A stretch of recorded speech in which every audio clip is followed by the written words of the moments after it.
C'est avec grande joie de vous retrouver, de partager cet instant avec vous sur la chaîne Éco-Conscience TV dans l'émission Écologie et Conscience.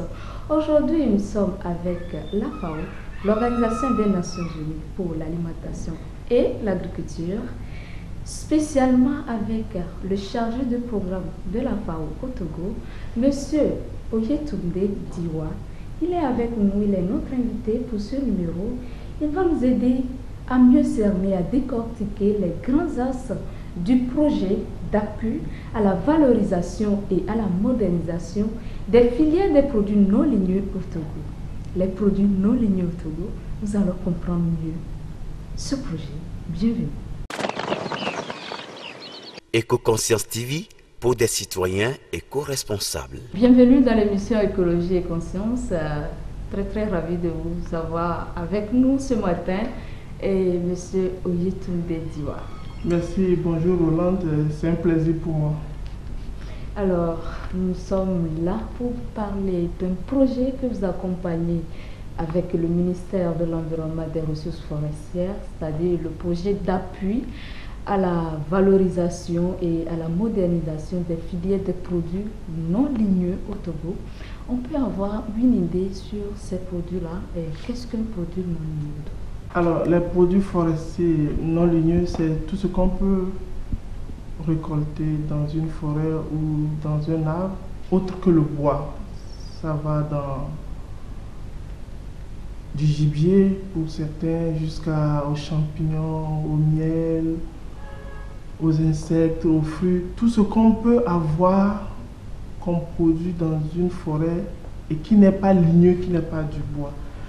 Et le projet appui à la modernisation et à la valorisation des produits forestiers non ligneux au Togo est apparu dans un contexte national où nous avons constaté que ces produits forestiers non ligneux participent ou contribuent à la sécurité alimentaire dans le pays, contribuent à la réduction de la pauvreté, mais ne sont pas valorisés autant. Et donc le projet a voulu voir dans toutes les régions du Togo quels sont ces produits d'abord, quelle est leur importance relative, et après retenir un nombre limité, notamment 5 produits, pour approfondir les connaissances, aussi bien sur le potentiel, sur la manière de les travailler, les transformer, et quels sont les acteurs qui travaillent dans ce secteur. Donc voilà un peu l'objectif du projet pour lequel nous avons travaillé pendant 2 ans et nous avons, je peux le dire, des résultats assez intéressants qui montrent qu'on peut aller de l'avant et qu'on peut faire des choses extraordinaires dans ce domaine. Dans la mise en œuvre de ce projet, la FAO a appuyé le gouvernement financièrement avec un montant de $244 000, soit 122 millions de francs CFA, et si on peut le dire, on peut convertir en francs CFA. Alors actuellement, concrètement, où en sommes-nous dans la mise en œuvre de ce projet? Le projet financé par la FAO à hauteur de $244 000, comme vous l'avez signalé, est dans sa phase de termination, on peut ainsi, parce que c'est un projet de coopération technique pour 2 ans. Et aujourd'hui, nous avons pu, comme je l'ai dit, mettre sur pied un état des lieux pour connaître environ 80 produits forestiers non ligneux qui existent au Togo.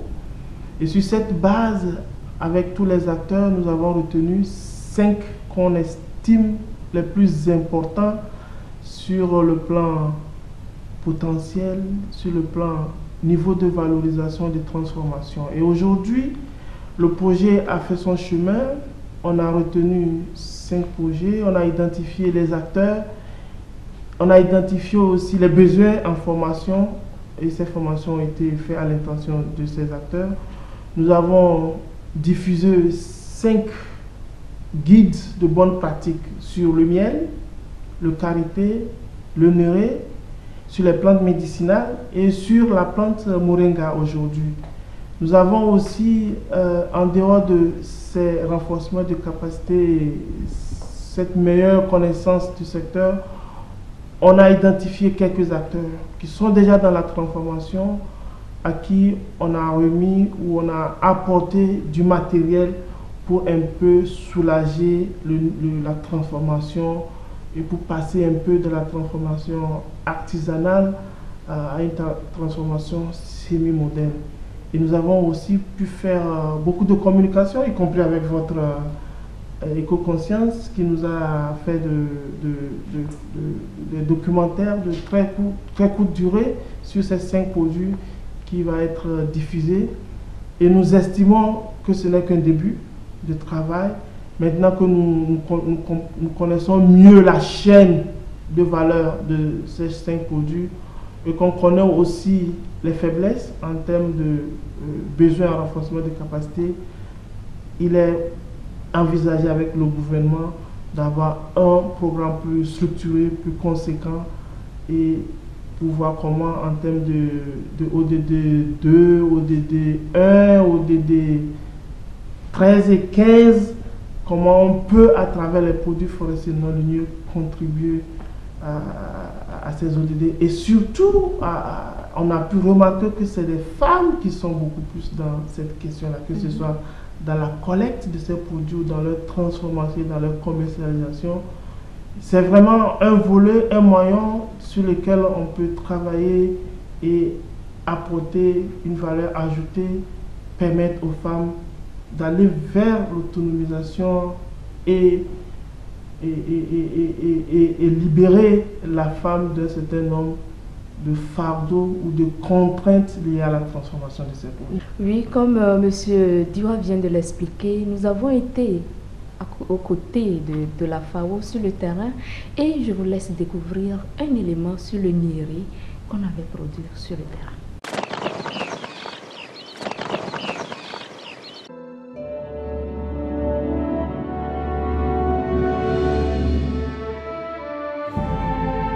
Le néré, dont les graines sont transformées pour l'obtention de la moutarde, constitue une activité génératrice de revenus pour les populations togolaises, surtout celles rurales.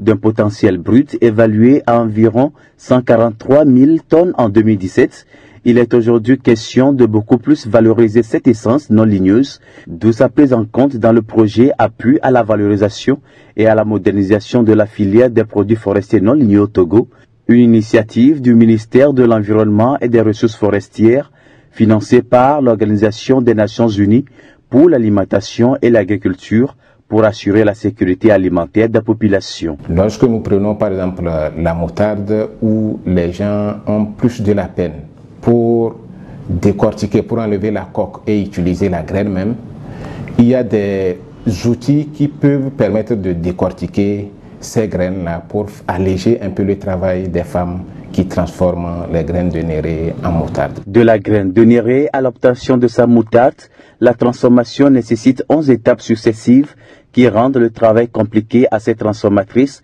pour la plupart héritières d'une méthode ancestrale ou traditionnelle. Ainsi donc, après acquisition des graines, elles passent au tri et au lavage, la première cuisson, le refroidissement, le décortiquage par pilage dans un mortier, ensuite la deuxième cuisson, la fermentation après ajout généralement de la cendre du néré, la première mouture, le séchage, la seconde mouture et enfin la mise en forme propre à chaque groupement ou selon les régions. Cette transformation qui se faisait de façon traditionnelle va connaître un peu de modernisation à partir des outils beaucoup plus performants. Une transformation artisanale moderne voit désormais le jour avec cette décortiqueuse utilisée au groupement Tumukta à Baga ou cette moulinesse améliorée à Lassa par le groupement Tachoyem. De l'expérience en matériel de ces deux groupements qui ont aussi amélioré le conditionnement de leurs produits dans des emballages courts avec des thermosoudeuses, ceux de Tanalafia à Gerenkuka, d'Ignaparma de Gotakabie et d'Atakpame pourraient en bénéficier. Nous demandons la machine pour enlever la peau et pour écraser aussi cette moulinex, ce n'est pas grand pour nous. J'ai besoin d'un chaussoir à gaz parce que ça fatigue, ça prend le temps pour chausser un fourneau qui peut aussi nous faciliter la cuisson. Plus professionnel, la société Lemouez à Lomé présente la moutarde de néré en forme bouillon appelée la biosauce Sumbala. Il conviendrait par ailleurs d'aider ces acteurs à aller à la certification et à la labellisation de leurs produits pour plus de valorisation.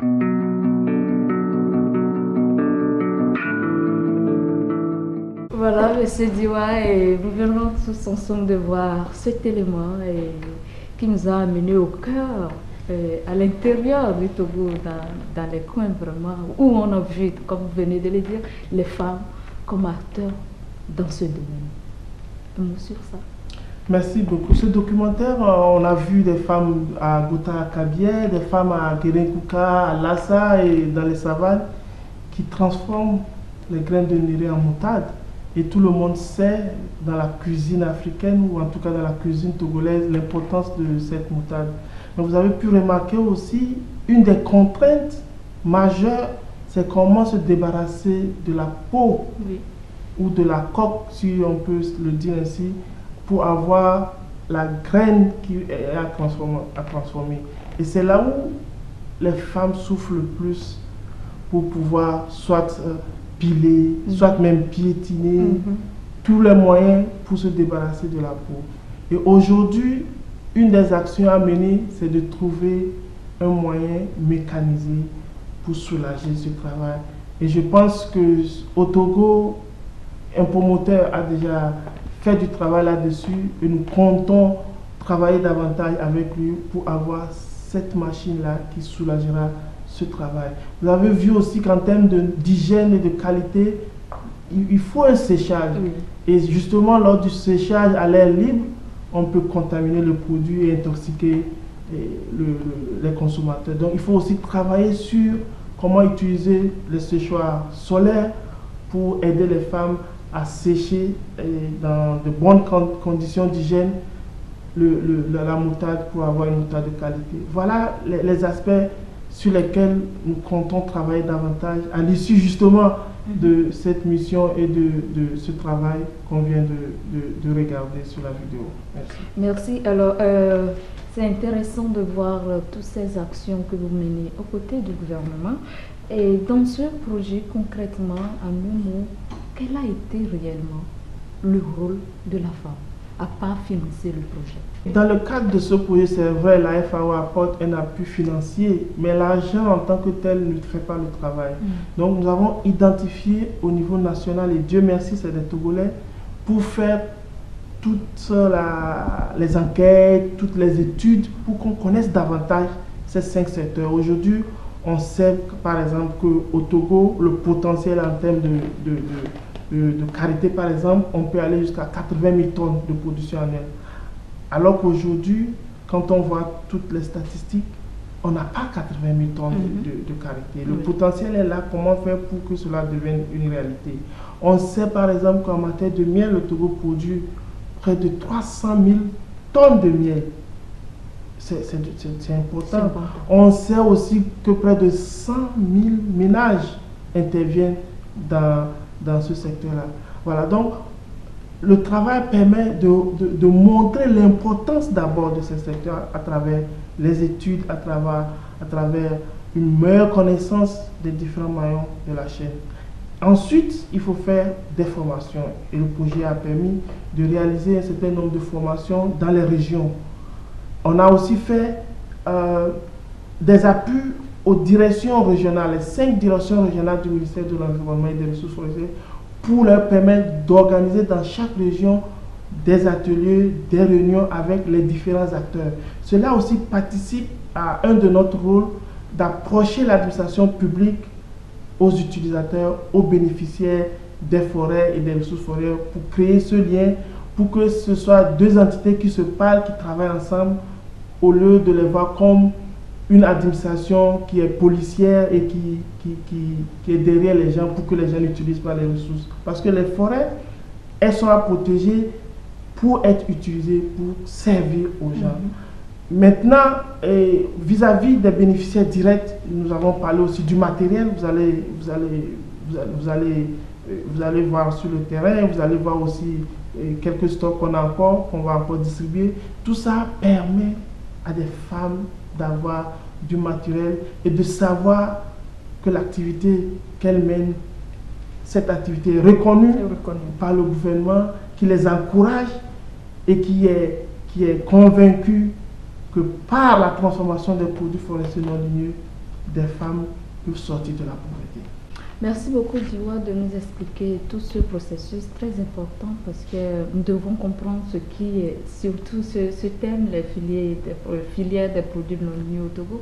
Alors, concrètement, en un mot, bref, quel est aujourd'hui l'état des lieux des produits forestiers non ligneux au Togo? Alors, nous sommes en 2018. Disons que sur le plan législatif, quand on parcourt le contexte, que ce soit la loi, le code forestier, on a remarqué qu'il y a des améliorations qu'on peut faire pour donner un cadre juridique plus important aux produits forestiers non ligneux. Donc ça, c'est un aspect qu'on peut relever. On peut aussi affirmer avec preuve que les produits forestiers non ligneux sont sous-estimés. Leur contribution à l'économie nationale est sous-estimée parce que sur le terrain, il y a beaucoup d'efforts qui se font. Est-ce que vous savez qu'aujourd'hui, on peut acheter de la moutarde, mais en forme de cubes, comme les cubes magiques que les femmes utilisent? Ça, c'est un niveau de transformation. Il y a aussi aujourd'hui sur le terrain du thé à base de quinqueliba, à base de moringa, qu'on peut acheter en pharmacie parce que les gens sont allés à un niveau de transformation et d'emballage important. Donc, il y a beaucoup d'efforts qui est fait et qui mérite d'être encouragé. On a aussi montré qu'il y a du potentiel. Quand on prend le néré, il y a beaucoup d'arbres de néré. Quand on prend le karité, par exemple, on estime qu'en moyenne, il y a 15 arbres à l'hectare au Togo. Wow. Dans les agroforêts ou dans les parcs agroforêts. Dans les parcs, à néré dans les régions, surtout Savane et Kara. Mais ces chiffres varient d'une région à une autre. Quand on prend aussi le miel, on voit que dans toutes les régions, il y a la production du miel. Et vous avez pu voir dans le documentaire aussi une unité de très haut niveau à Dapaon avec Bonita House qui produit du miel. Donc, tout ça était inconnu. Donc, l'appui de la FAO a permis une meilleure connaissance, disons, de ce secteur et pour pouvoir maintenant savoir quelles sont les faiblesses auxquelles il faut apporter des éléments de réponse pour aller de l'avant et vraiment permettre aux produits forestiers ligneux comme non ligneux d'avoir leur vraie place dans l'économie du pays. Et aussi, cela participe à la protection davantage des forêts. Parce que si on sait que c'est de la forêt qu'on peut tirer ces ressources, on ne va pas se focaliser seulement sur le bois et vouloir détruire les forêts pour avoir le bois ou le charbon, mais aussi avoir les autres sous-produits parce que ces produits peuvent apporter l'argent qu'on aurait souhaité avoir en coupant le bois ou en faisant du charbon de bois. Donc disons qu'aujourd'hui on peut dire avec fierté qu'au niveau du ministère et de la FAO, on a une meilleure connaissance des acteurs, des faiblesses, et cela nous permet d'envisager un programme plus structuré, pourquoi pas vers le fonds vert, et avoir un financement conséquent pour mieux intervenir et mieux structurer cette filière. Merci. Là, on a un peu une idée parce que c'est un secteur un peu qui n'est pas vraiment valorisé et ce projet nous permet de mieux connaître ce secteur. Alors, l'un des domaines d'intervention de la FAO est la sécurité alimentaire. Et quelles sont les grandes actions de la FAO en Afrique, en particulier au Togo, parce que tout ce que vous venez de nous dire nous permet de découvrir des secteurs qui contribuent vraiment à la sécurité alimentaire. Alors, la sécurité alimentaire est un sujet très important sur lequel la FAO travaille et c'est l'un des domaines importants de l'ODD 2 qui est d'éliminer la faim, comme vous le savez. Malheureusement, la FAO vient de publier à l'occasion de la Journée mondiale de l'alimentation, le rapport annuel sur l'état de la faim dans le monde. Et ce rapport montre qu'entre 2015 et 2017, la planète a connu encore des personnes de plus qui souffrent de la faim, et on les a estimées à près de 22 ou 23 millions de personnes encore. Alors qu'entre 2010, 2012 jusqu'à 2015, ce chiffre était en baisse, et on avait pensé que l'objectif 2030 d'éliminer la faim était en bonne voie. Donc, ce rapport montre aujourd'hui que non, le monde a baissé, la faim augmente, mais surtout qu'on ne va pas se décourager. L'objectif faim zéro d'ici 2030 est toujours possible. Alors, deux causes fondamentales, les conflits. Les conflits ont énorme, les conflits, l'insécurité, les troubles ont énormément contribué à augmenter le nombre de pauvres. Donc cela montre l'importance de la paix dans la lutte contre l'insécurité alimentaire. Le second élément, les changements climatiques. Donc les questions des changements climatiques mettent à mal la sécurité alimentaire. Et malheureusement, c'est encore en Afrique qu'il y a un nombre important de personnes qui souffrent de la faim, et surtout dans les régions où il y a des conflits. Alors qu'est-ce que la FAO fait? La FAO travaille d'abord à conscientiser l'opinion internationale et les États, les gouvernements, et à amener l'ensemble des acteurs à travailler ensemble, parce que la faim n'est pas la question seulement des États, c'est la faim des journalistes que vous êtes, des organisations internationales comme la FAO et bien d'autres, des États, des producteurs eux-mêmes, bref, de tout le monde. Il faut que tout le monde puisse travailler ensemble pour que nous relevons le défi de 2030 fin zéro. Au Togo, la situation est aussi connue.